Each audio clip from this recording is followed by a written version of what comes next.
You're Okay, muted. I'm muted. Let's start over. Hi, everybody. This is Dan Libenson, and I'm here with Denise Handlarski for another episode of Daring Judaism. And it has been a long night, which is why I started on mute, because I'm a little loopy, even though I did get some sleep last night. Lex, my co-host and partner on many projects, is over on the other side of the Judaism Unbound Jewish Live operation, and he is still going, I think, all night long on this That's Shavuot extravaganza that's going on over there. I have taken a break to spend an hour with you, Denise, and I'm relieved on many levels to be here with you. well, it's nice. It's funny that Jewish Live is sort of competing with its own program, but those looking for Jewish learning certainly have stuff to do today, especially if they weren't around all night. Lots of beautiful programs, and it's just been so much fun to be part of it. Yeah, it's interesting, that whole question about competing with our own program. I mean, I'm still trying to fully wrap my mind around it, but it's like somehow I don't see it as competition. And not only our program and competing with ourselves, but on our website for the Shavuot program that we did, we have, like, on the left side of the website is our, we did this 24-hour extravaganza, and we have the schedule. And on the right side of the website, we have probably a dozen links, to other Shavuot events. And had we had like a few more months to plan, I might have actually gone and talked to all of those purveyors of the other Shavuot events and said, could we create a single calendar that would have all of the events sort of basically unbundled? Mm. I think they probably would have said no, is my guess, a lot of them, because they would have said, no, we want people to register for our event. Like, we see it as a bundle. And it doesn't Right. mean that they would be against people hopping in, hopping out, but I think that to completely unbundle it would probably strike people as like, I don't know if I want that. Just another one of these interesting new situations, because if you are in normal times and you're registering for a Shavuot event, then you're just gonna, you could kind of pretty much only go to one, because you have to decide where to drive in your car. If there's like three going on in your city, you say, I like the speakers better in this one, I wish I could go to that one for that speaker, but realistically, and you just head over to that one.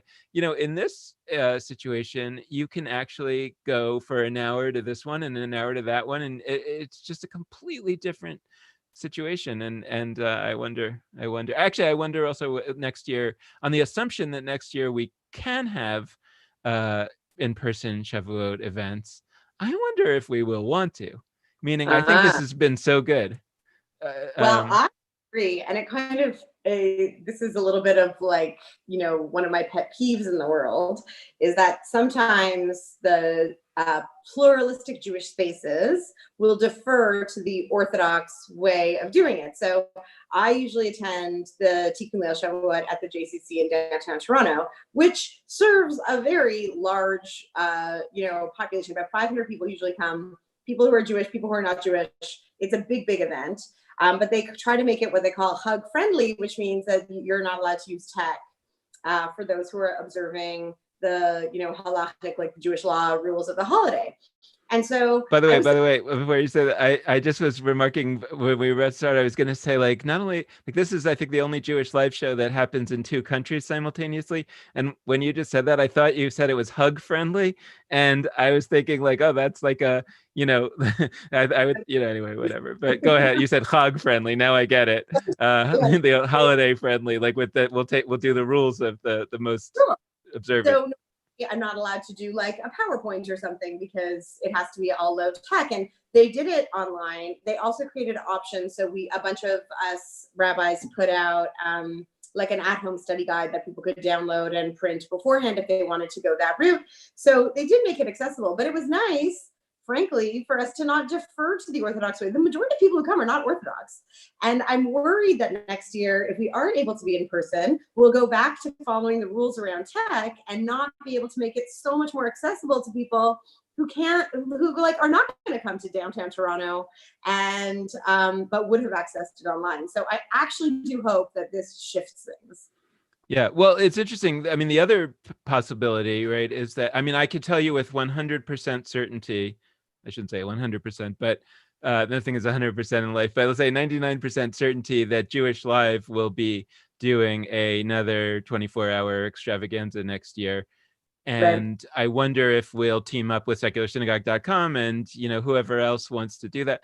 And I wonder if the other organizations that are that have done an online one this year, because everybody's doing it online this year, if they go back to doing it in person, let's say that JCC, I wonder if a lot of people will actually at that point go to the online one. Not because online is better than in person, but because for Shavuot it might be. It's like it's Sure. not clear that the communal dimension is actually the biggest part of these all-night Shavuot study sessions. Really the study is, and it might be that study or that certain kinds of study is actually better on the internet. I mean, you certainly get access to rabbis and teachers who live outside your geographic area, right? Like that's one of the main things. And I know I did 4 sessions last night, and the Society for Humanistic Judaism was doing their own and did end up partnering with Jewish Live. So there was some of that kind of, let's not run competing events, let's work together. So I did 2 with Jewish Live and 1 with them earlier, and then I did my local JCCs immediately after. And there were people who joined for all of those, which like kudos to them. But I don't think they would have hung out so long if they had to stay at the JCC that whole time, because they would have, like you need to at a certain point, like go have a snack. And they have snacks, but you know what I mean? Like go take a break, chill, unplug for a minute, tend to your kids or whatever your situation is. And then you can rejoin and you can mute yourself and you can turn off your camera and you can be like folding your laundry at the same time. And it makes it so much more possible to kind of drop in here and there. And I think for study sessions, sometimes that's the way people want to engage. I know when I go to academic conferences, I'm one of those people who sits near the back because if I don't like the session, like I leave and I join a different session because Right. there are some you can do that online so easily. Right. A funny thing happened to me also, and then we can go into the more substance. But I had told Lex, I have to I have to be out. I can't be on from 11:30 to 12 or whatever it was, because I have to do a session for the Palo Alto JCC. Which is funny enough because I'm in Chicago and I got to be in Palo Alto for half an hour, right? And anyway. Then it turned out that event is Saturday night, not last night, which I discovered when I looked at my calendar and kind of saw, so I actually can be at our event the whole time. But the other funny thing was, like, what if that had been in person, right? I would have flown out to Palo Alto, shown up at the wrong time. There would have been, it would have been a whole different kind of quality of ineptitude. So anyway, I think there's a lot of pieces. One really serious thing that happened during one of the sessions was that at a certain point, one of the people, there still is, I shouldn't say there was, this event is still going on, there's an incredibly active chat. There's a lot of people talking to each other and talking to the presenters in the chat on Zoom. And at one point, somebody like looked on Twitter and wrote in the chat an update that cities are burning in the U.S., specifically Minneapolis. I'm not sure how many other cities are burning in that way, but there was a sense that we're sitting here studying and having kind of a good time studying Torah, and cities are burning. And then there started to be a little bit of a debate in the chat, not really a debate so much as a kind of discussion debate about it. Everybody was kind of on the same side, but it was like a question about whether burning cities is a good response, and somebody was saying, let's not talk about the response, let's talk about the thing that happened. And at a certain point, somebody asked the people if they could take that debate into the private area of the chat because it was completely off topic from the discussion, and it was interfering with the ability to focus on the presenter. And I didn't know what to do, because I was glad that somebody had spoken up and it seemed to just sort of take care of itself. But I was very conflicted because I felt like I'm not sure which is the Torah here. I'm not sure which is the important. And on the one hand, it wasn't sort of respectful to the presenter to say, he'd prepared his presentation and, he can't say, hey, pause, because something really important is happening here. And so I wanted to talk with you a little bit about that question about how we how we think about what's going on here on Shavuot, that it's one of the it's enormous crisis of racism and of Yeah, societies, falling apart. that's it. In secular synagogue, some members this morning were saying, I had planned to join all of these Shavuot activities and I just couldn't. Like my mind is foggy. I couldn't really drop in.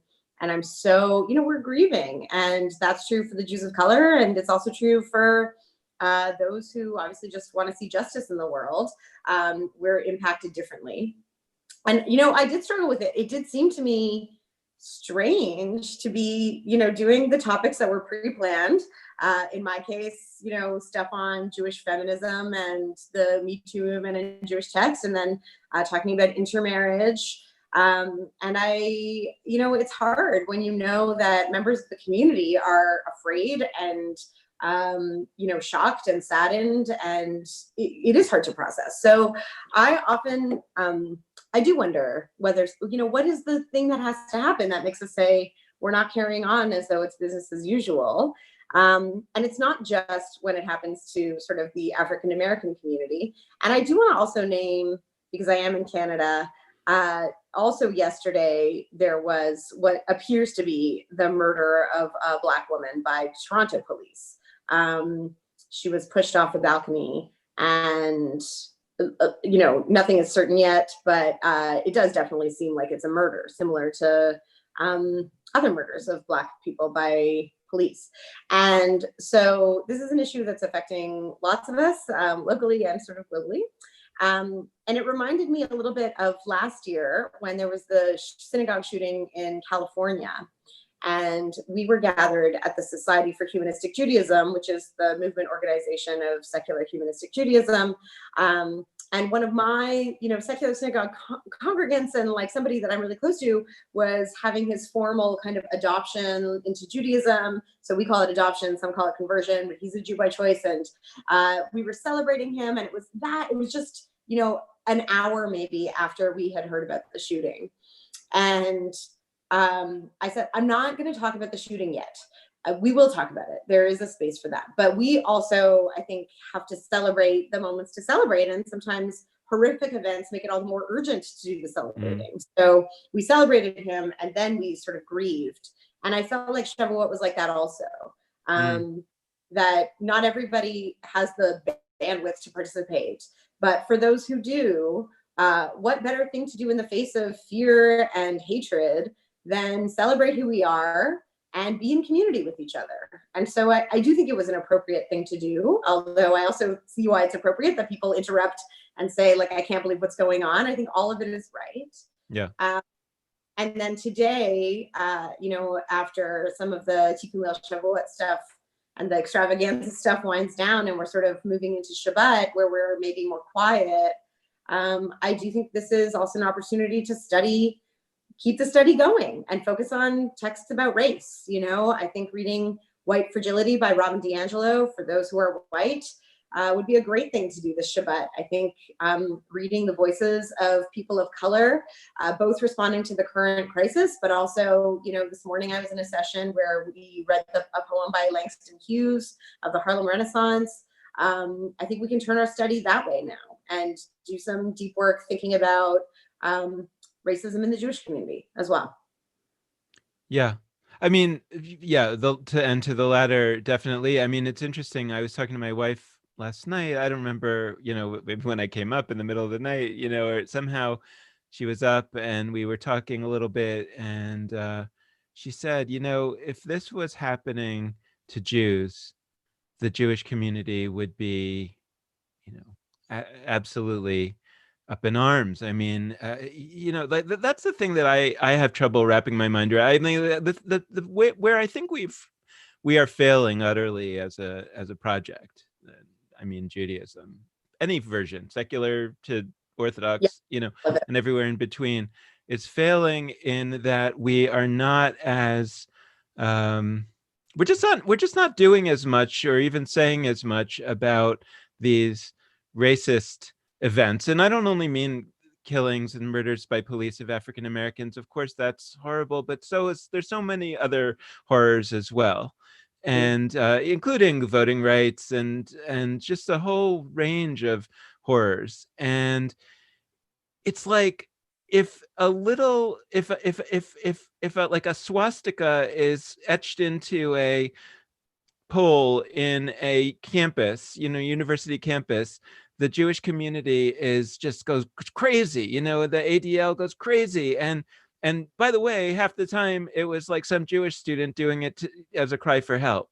I mean, that really happens a lot. I spend a lot of time on campus, and really a lot of the anti-Semitic graffiti is actually turns out to be a Jew that did it as a cry for help. I mean, there was that whole situation a couple of years ago where there was all these calls being made, all these threatening bomb threats to JCCs, and it turned out that it was like I think a mentally ill Israeli kid or something like that. And that's not. So I don't mean to poo-poo the anti-Semitism. It's very, very serious, but these kind of relatively small events, or and even a relatively large event like the bomb threats, which were fake, but that's very serious. But then when it turns out that it's an Israeli Jew, there's not this kind of reckoning like, oh, gee, we really turned on all the alarms for that. Now maybe let's think about what we should be doing about racism or school shootings or any of those kind of things. And so just at the end of the day, it feels like there's this, kind of almost like knee-jerk, incredible reaction to the smallest provocation against Jews. Now, first of all, we should note that Jews and African Americans are not different categories. They're actually in two. First of all, there's a Venn diagram of overlap because a lot of Jews are African Americans. A lot of African Americans are Jews. I mean, not a huge percentage of African Americans, but a very large, an important number. And for all you know, the African American who was killed by police was a Jew, if that matters. But so first of all, that. Second of all, it just feels, and this is the sort of the thing that even if there were no African American Jews, it just feels like if the purpose of Judaism is to preserve the Jews, like it's just an uninteresting endeavor to me. Agreed. If the purpose of Judaism is to make the world better, then we should be freaking out as much about racism and about killings of African Americans as we would about killing of a Jew, much less a microaggression of anti-Semitism. So it's just, I just can't wrap my mind around it. And I'm just as guilty because I'm not. I mean, I am freaking out, but I'm not sure. And the truth is, I'm probably guilty in a different way because I probably wouldn't do enough, against anti-Semitism. So I mean, maybe I'm consistent, but I mean, I think that you kind of feel a little bit helpless, but it just gives me this feeling that we failed. Yeah. I mean, I'm somebody who I think I am probably more vocal about anti-Black and Indigenous racism than anti-Semitism. Not because I don't care about anti-Semitism, but I mean, I really just think the scale of this problem where we are today is not comparable. Like I am not afraid of getting killed by police. And if there was a Black Jew who was killed by police, it would be because of the Black, not because of the Jew, right. Like almost certainly. And so it's just a different scale. And, this week I did post about white privilege on my Rabbi Denise Handlarski Facebook page, talking about how I do think this is something that we need to be addressing directly. And I was just saying, if you are white, and most of my audience is Jewish because it's my rabbi page. I think that this is something that all of us have to take seriously and do some, challenging of our own assumptions. I can't remember exactly what I said, but it was like that. And then, as could have been predicted, somebody replied and said something about, well, if you're going to excuse racists like Farrakhan, then something, I don't know. And so I always take those opportunities to, be a teacher and say, this is why it's different. And here's how I understand it. But like, it's so interesting to me that, I wasn't talking about Farrakhan. I was talking about something completely different. And that's where a lot of Jews go. And I get where it comes from, right? It comes from the fact that if you occupy a mind space where you're a victim, and there are reasons for that, I think, literally in our DNA, those who have Jewish, bloodlines. Not all Jews do. There's trauma. And there are intergenerational effects of trauma that are psychological as well, that come out in our parenting and grandparenting and so on, and also in our stories, right? I do think that there's a particular experience of being a child and being told that you were hunted and killed, that it does impact, right? But for those of us who can't get outside of feeling like, in fight, flight, or freeze all the time, like I'm a victim, I could be harmed at any moment. Of course, we see everybody as the enemy. And of course, they don't have the capacity for the empathy required to see that others are similarly or more in a position of danger. But like, what a cost to our own humanity if we can't do that, right?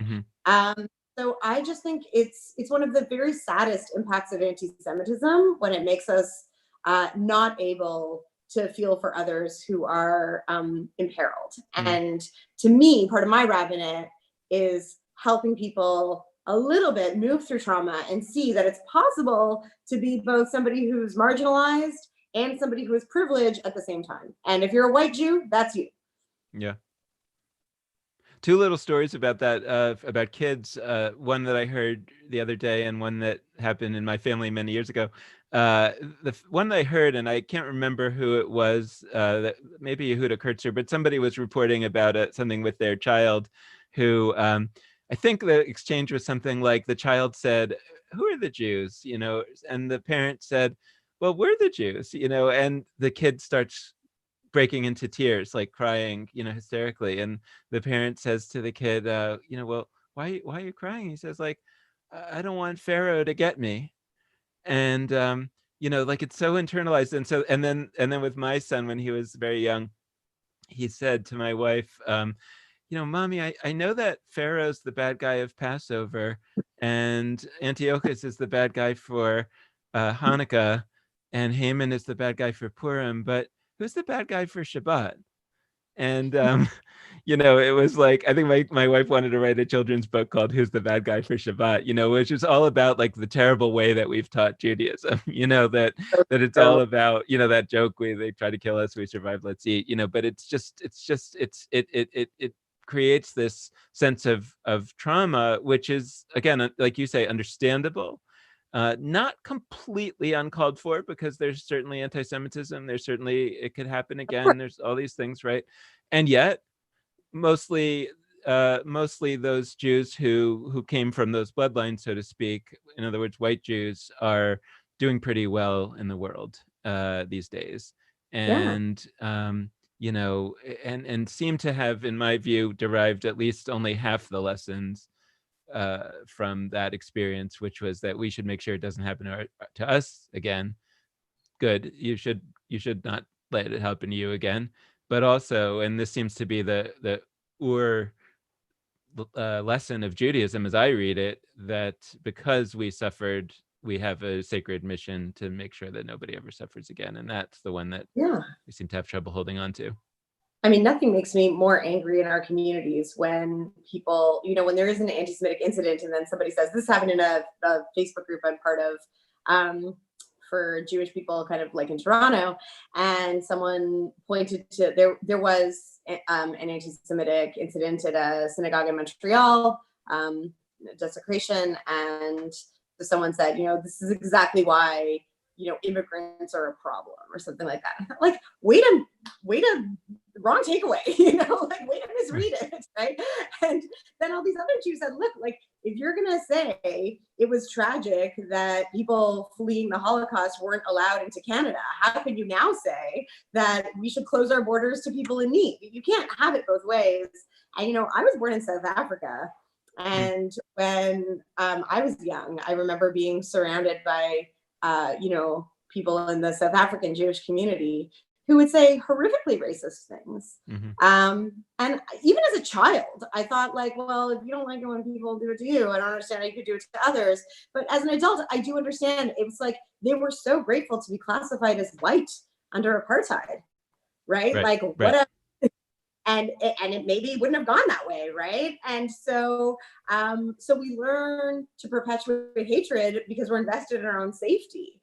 But again, there's a cost to that. Like, we are not fully human if we're doing that. And those of us who are lucky enough to have relative privilege and safety here in North America right now, you know, we're capable of being more. And we're certainly, I think, capable of having a voice to make things safer for others. And how could we not?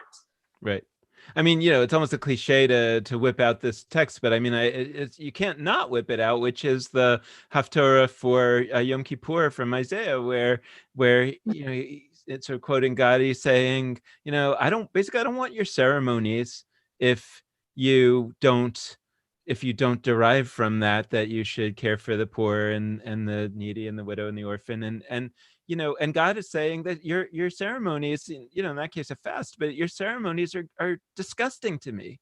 You Yeah. know, if you meaning like it's worse that don't do them. It's horrible to do these ceremonies if you don't get the message, you know. And the funny thing is now, I mean, funny, it's not funny, but the sad funny thing is that you know, doing this online thing that we're doing now, Jewish Live, you know, that I am well aware, I am deep in the muck of the Jewish communities freaking out over Zoom bombing. I mean, Mm. you know, the amount of angst about the idea that somebody who's probably not even really an anti-Semite, who's, you know, just some kid, you know, there are anti-Semites definitely that are doing bad Zoom bombing, but I think my experience at least has been a lot of it is clearly kids, you know, doing a stupid thing and having a good time. But they put some nasty things in the chat. That's the extent of it. That's what we're freaking out about. Well, meanwhile, African Americans are being murdered by the police. Like, Right. put it into perspective. You know, that you want to freak out over Zoom bombing, fine. Only if you freak out double a million times as much over people actually dying. You know, Yeah. that would be my dare. That would be my challenge. You know, and I would say that if we don't, we should wrap this thing up now. We've come to the end of the line. I'm done. I'm I not interested in a Judaism that would be more worried about Zoom bombing than murder. Amen. And I think that's the problem, not just with Judaism, but with religion in general. When it becomes about, you know, I'm going to follow the rules and, you know, you're not welcome here. You're not, you know, Jewish according to the laws. And like, we worry about all the stupid stuff. And it consumes people, right? And then they're like, well, now that I'm worried about all this stuff, I don't have space to worry about the important stuff, right? What is it? And, you know, people often challenge me as somebody who's like, you know, a secular Jew, a humanist Jew, somebody who really identifies as doing Judaism without God. And that bothers some people. And then they will be like, well, so where's your moral compass coming from? And I said, like, you know as well as I do that so many of the people packing the pews of synagogues and churches and everything are the least moral people you know, right? And they go as a show of morality so they don't actually have to be good people in the world. And you know equally as much that there are people who have no concept of God or prayer practice or anything like that, who are some of the kindest, most generous, most just people. And I really think this idea that religion does the work of justice for us is it's just so wrong, right? And when people talk about like, oh, I'm a bad Jew, I don't keep kosher, I don't go to synagogue, I don't blah, blah, blah, I say like, look, if you're a good person, you're a good Jew. But what I mean by that is you need to actually work on being a good person. And sometimes it's hard, right? I don't mean just not doing harm. I mean, yeah, like have those tough conversations with the racists in your family and in your Facebook feed and, you know, do that work. That's what makes you a good Jew. I don't care if you keep kosher. Yeah, I mean, Lex and I have debated over the years this question of whether, you know, is there like a right way to be Jewish? You know, Lex will tend to emphasize the history that there have been many Judaisms in the past and that there have been many different ways. And on the surface, that's appealing to me, but on another level, it's actually not appealing to me. I've generally come on the not appealing level, meaning like I understand descriptively that there have been many different approaches to Judaism, and I embrace that. I think it's normal, it's good. Things tend to branch out like that. But I also would look, you know, especially recently, I'm sort of coming to recognize, right, that I think that we've been taught, and I don't know if it's because of a particular Protestant way of thinking about religion, but we've been taught here in America, at least in the United States, that religion is kind of a benevolent thing, that religion is about making us better people. It's about morality. And I totally agree with you that despite that we are taught that, even in Protestant Christianity, there's plenty of people who just go to church and are not good people and don't, and do it on the surface and all that. But then we are sort of taught to look at those people as hypocrites to some extent. But if you look at kind of the history of the world, religion hasn't only been about morality and being a good person. Like, that's not actually what religion came to do originally. I would say that I wanted to do that in the future. So in a sense, like, what I want to call upon us, is to actually rebuild Judaism, reimagine Judaism moving forward, not to think so much about what it has been in the past, but to say the Judaism that I'm interested in moving forward would be solely devoted, again, maybe that's an overstatement to say solely, but I'll say solely devoted to being a way to help you become a good person. It doesn't mean it's always going to work, but I mean, I think I think of the 7 Habits of Highly Effective People. It's a toolbox meant to help make you effective. If you read it and you don't end up being effective, then it didn't work for you, but I mean, nevertheless, that's what its objective was, and Yeah. if you read it and you kind of get into, you join a book club for the 7 Habits of Highly Effective People, and you really bond with the other people in the book club, but you're still not actually taking the message, and you're not being effective, like, you might have had an improvement to your life, but again, it wasn't the goal of the book. And I would like to see a Judaism moving forward that had the goal of helping people become good people and helping them make the world a better place. And yeah, other things are going to happen along the way, but I'd like to see that as the primary. And I don't actually think that's the history of Judaism. And not only Judaism, I'm not like blaming Judaism. It's I think the history of all religion. And not only religion, all kinds of realms of human endeavor that have not been devoted to, that's not been their sole and primary goal. And I would like to see an attempt at a Judaism where that was. Yeah. I mean, I always talk about Judaism as offering 2-directional goodness. It's like the mission statement of Secular Synagogue, where I talk about, it's meant to enrich and better our lives, so we become forces for goodness and justice in the world. And although that sounds like 2 things, it's actually one thing. Yes. Because the truth is, people who are, to use a term that nobody really can identify what it means, but I'm going to use the word spiritual. So whatever that means to you, whoever is listening. If you're spiritually whole, you're not going to put your knee on somebody's neck until they stop breathing. Right. It doesn't mean you won't falter, but the truth is that those who are well, and I think spirituality is connected to wellness, do cause less harm.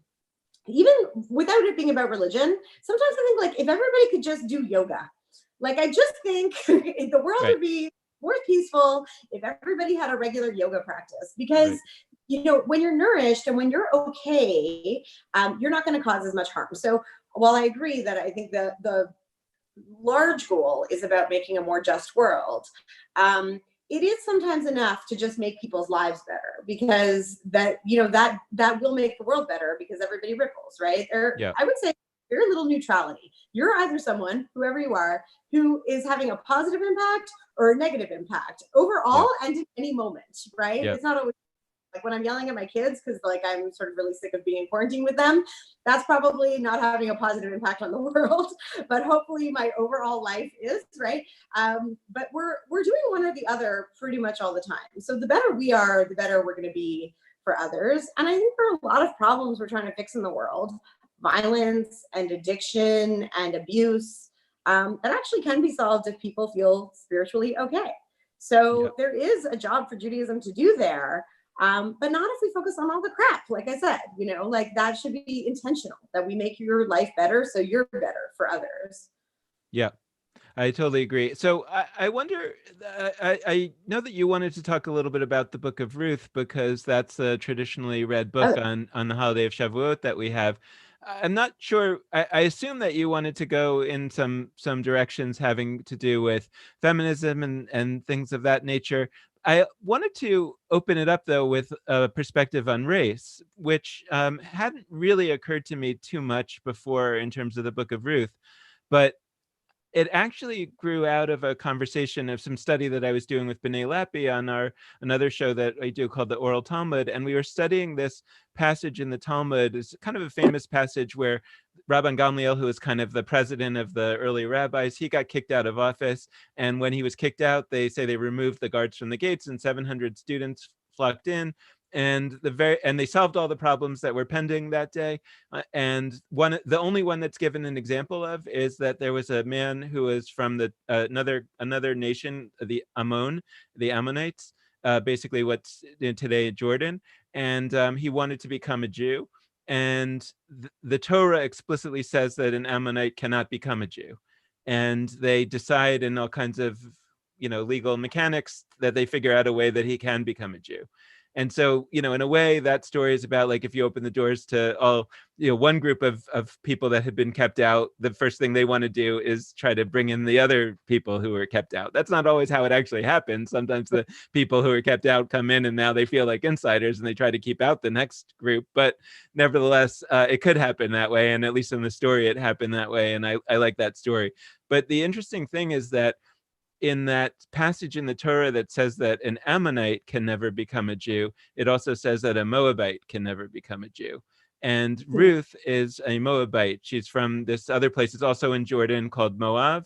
Actually, in the Torah, Moab and Ammon were the sons of Lot's daughters, who basically kind of uh, you know, like sort of raped their father in the night, or I don't know if that's exactly the right word, but they had sex with him, and he, unknowing to him, he would not consent. And maybe that's something we could discuss here too. But anyway, there's some sense that the Torah kind of condemns that act, and therefore these children that are begotten from this, from this inappropriate relationship are kind of these very negative characters, and so the nations that bear their name are seen as very negatively. And they were also, we don't, these probably happened in the opposite direction, which is that these were enemy countries, and so they made up like a bad story about them, but in either way, they said, like, these people could never become a Jew. And while it may or may not have been that the Moabites and Ammonites were a different race, I don't know that race as we think of it had meaning at that time, but functionally, the way that race works in our society, I think this was a very similar dynamic, where they said there's a people, and solely because of their some criteria that they don't choose, we are going to treat them in a negative fashion. And so at the end of the day, though, what I think about the Book of Ruth that's important is that she becomes the great grandmother of King David, the greatest king we ever had, kind of thing, and everybody more or less agrees with that. And so that's often put in the context of, like, wow, a non-Jew was the mother of all of the Davidic line, which, sure, that's very important too, but also that she was from like a despised race, basically. And so I think that there is a kind of a hook that maybe we could explore with the Book of Ruth. That's not, like you say, it's not just a diversion from what we really should be thinking about. Maybe by really digging deep into our own texts, we can actually find help to think about what we should be thinking about. I think that's very important. One of the things I like about it, like, I often talk about the Book of Ruth in terms of intermarriage dynamics, and like, look, it's no problem, right? Right. She's able to marry in, she's able to, like, it's fine. And she's still referred to as a Moabite, which is also a nice tie-in with race, because, if a person of color becomes a Jew, they don't cease to be a person of color, right? Like, you can retain multiple identities at the same time. And I think the Book of Ruth it's a very interesting text anyway, along all these lines. I never thought about the racial dimension. One question, though, about the fact that she keeps being called a Moabite that I wonder how you think about. So on the one hand, we could say that's a positive thing. It's saying that you can be both. You don't have to lose your identity. But when you were talking, it's what struck me was, I thought you were going in a different direction. It says, like, why do you have to keep saying somebody is African American? Like, right. How is that relevant? Like, meaning, like, often when that's said within an insider kind of community that's mostly not African Americans, like they're by intent or not intent, they're kind of othering that person, and I wonder Yeah. whether that's going on here too. I guess when I read the Book of Ruth, I don't get that impression. Like, I think sometimes it is about how something is meant, right?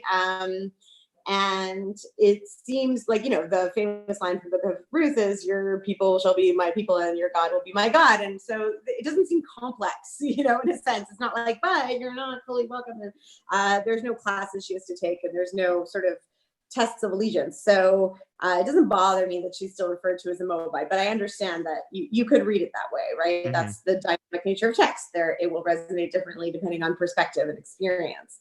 Yeah, I think the Book of Ruth, one of the main lessons from it is that there has always been Jewish diversity, right? And we should just chill. Like, it doesn't have to be a big deal. That incident I was mentioning on my Facebook group, my Facebook page, wasn't a response to police killings. It was a response to, like, it's funny how fast things move sometimes, but the issue of race in the Jewish community was a big deal about a week ago because of the way people were talking about Jewish population statistics and kind of minimizing Jews of color and how many there are. And so, this was a big thing in Jewish philanthropy and other publications, the Forward.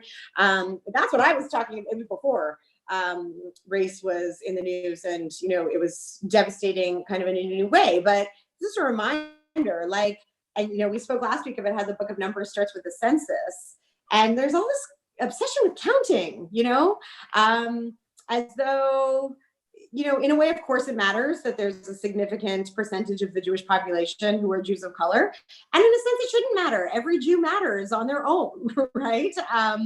And I don't mean that in an all lives matter way, but I mean, there has always been Jewish plurality and diversity.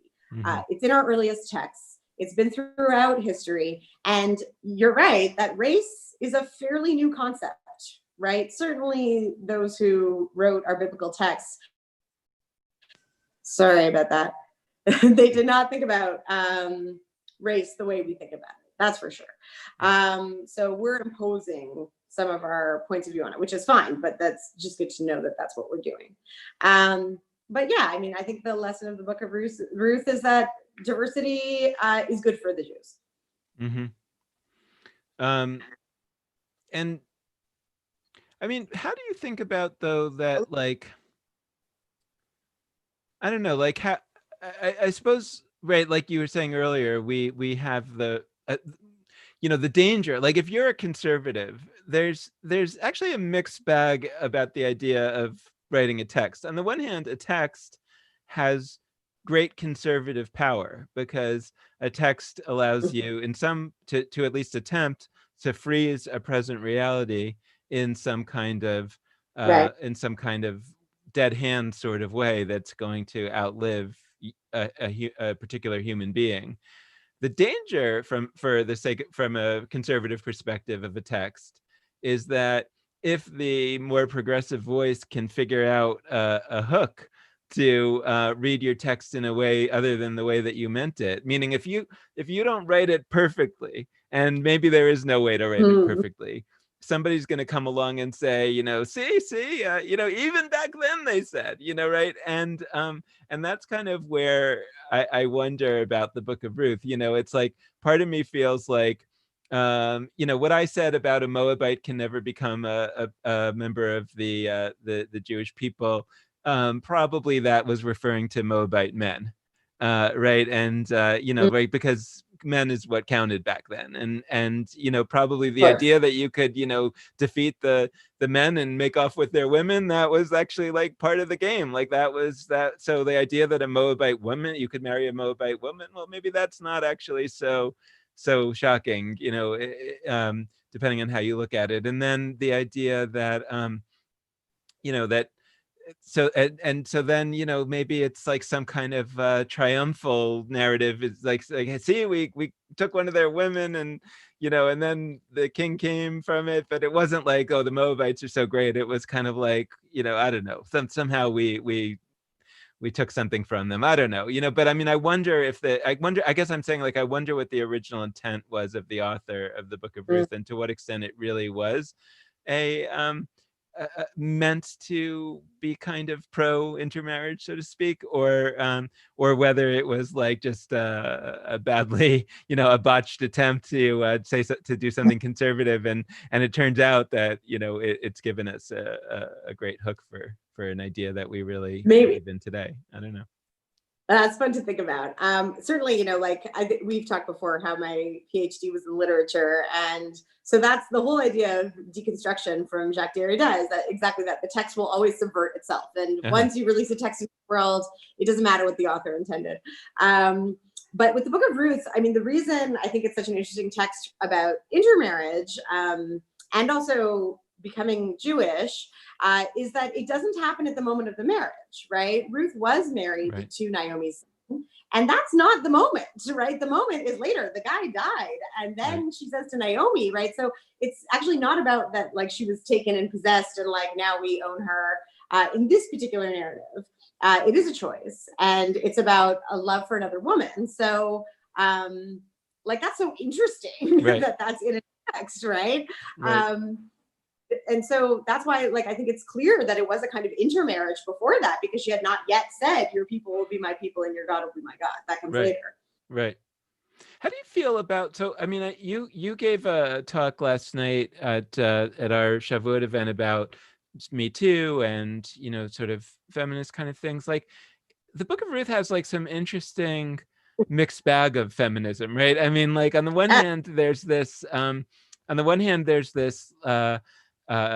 sense of a love between two women, not necessarily a lesbian love, but maybe, but that there's some kind of real, that the women are the characters that move the story forward. And actually, Yochi Brandis, who I've translated her novels, she's an Israeli novelist. She has a nonfiction book called Seven Mothers, which is not yet translated, but it has 7 sort of essays about biblical women, and the one about the one about Ruth is about really how it's the only book in the Bible where the women kind of drive the plot of the story in the major way. And she sees it as largely a feminist. She even thinks that maybe it was a story originally written by women, but then rewritten by men, because there's some ways in which the text kind of tries to take away the women's role, but they can't fully take it away because it was there. And it's a wonderful essay. And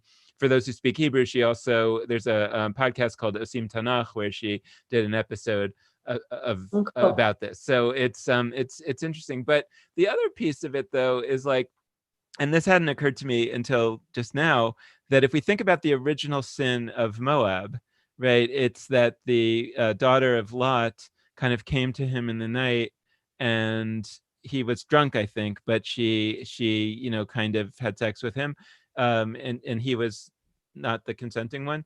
And here, what sort of happens is that Naomi gives Ruth this kind of way of getting her man, and he's not drunk and it's not unconsensual, but it's still kind of like, you should come in the night and touch his quote feet, which is a euphemism.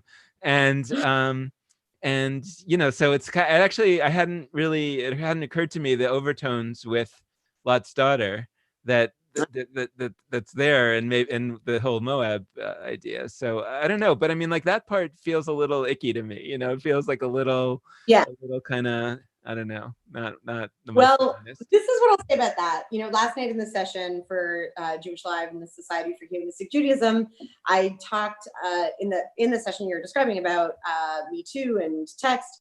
We read the narrative of the rape of Tamar from 2 Samuel, and then we talked about sort of choiceless choices, because she's raped, but then she sort of begs for him to marry her because otherwise she will have no choices. And so I see Ruth similarly, right?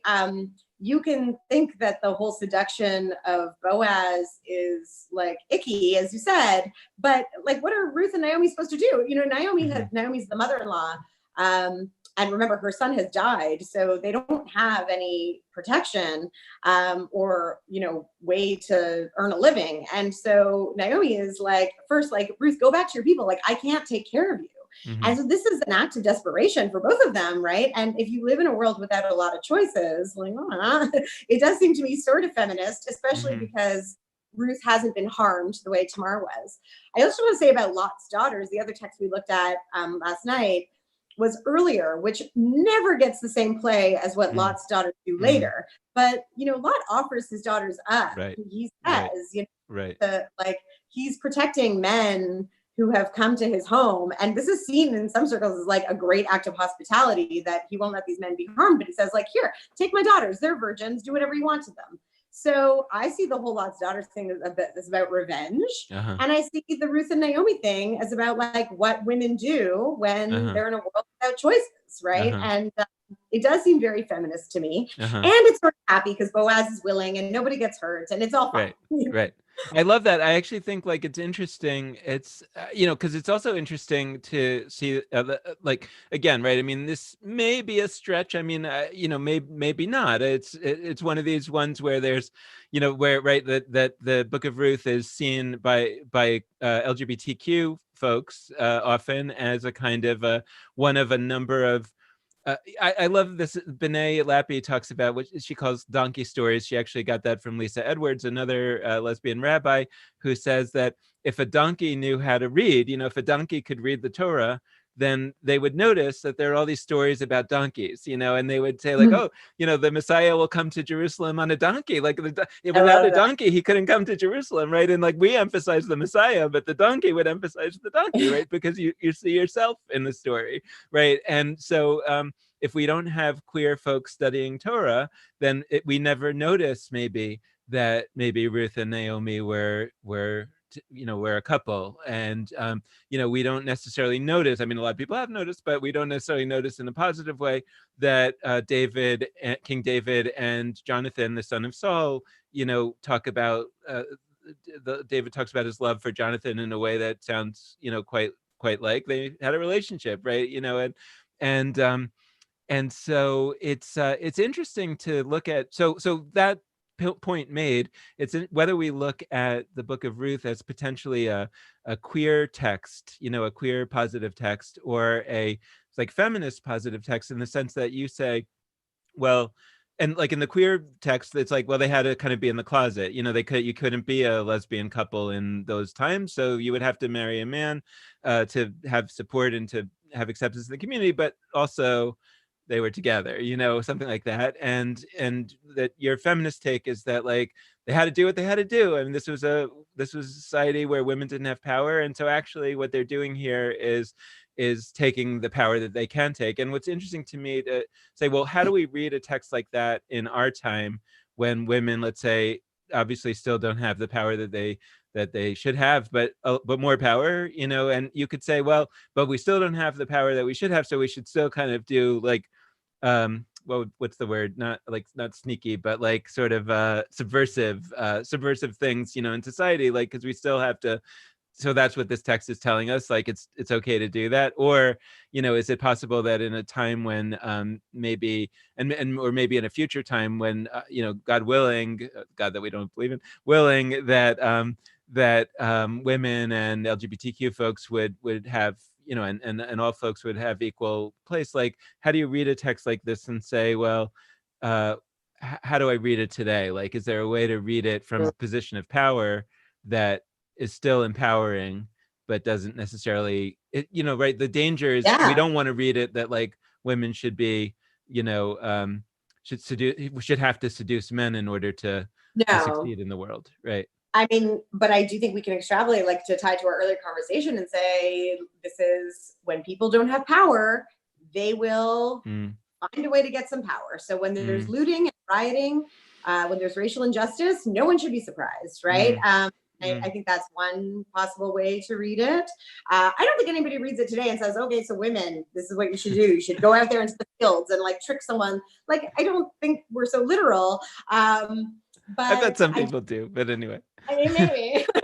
I think there are lots of metaphors. We only have a few minutes left. I made a rhyme about shoveling for a slam. Can I read it? About what? About the Book of Ruth. Oh, great. Yes, please. Okay, it's like 2.5 minutes. Okay. On Shavuot, we read the book of Ruth. It may not all be true, but it offers some truths. What's the main love story here? Which characters come together in spite of fear? Is it Boaz, a ruse, or true romance? Or Ruth and Naomi, a different dance? Mother, sister, the two form a bond. Ruth tells her, where you go, I'll also be gone. She joins the people just like that. No conversion class or intermarriage flap.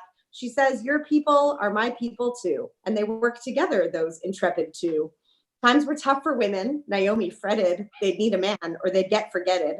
She canceled Ruth to go to the fields for gleanings or a different kind of yield, bring back some crop and bring back a man. It's a pretty funny story and a master plan. There are twists and turns along the way, a chalitza shoe, a new bebe, a happy end for Naomi and Ruth. And here are our gleanings, a little bit of truth. The story shows that people are strong. We grow when others join us. It isn't wrong. Let's remember to always welcome the stranger. New people bring love, not danger. The story reminds us that women need choices, but can get creative, use their brains and voices. And finally, we can reflect on the intrigue and value of Jewish texts. Some think they're boring, but they are not. So study up this Shavuot. Nice. I think we should end every show like that. I'm so proud of it. That's awesome. Did you write that this year? Yeah. Nice. I want to hear next week's version for Nassau. It won't always rhyme, but I have a lot to say about Nassau.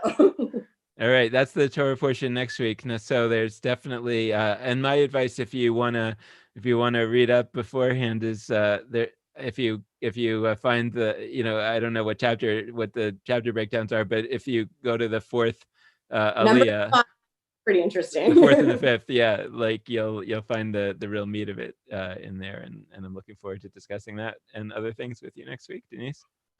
So always fun. Yeah, see you next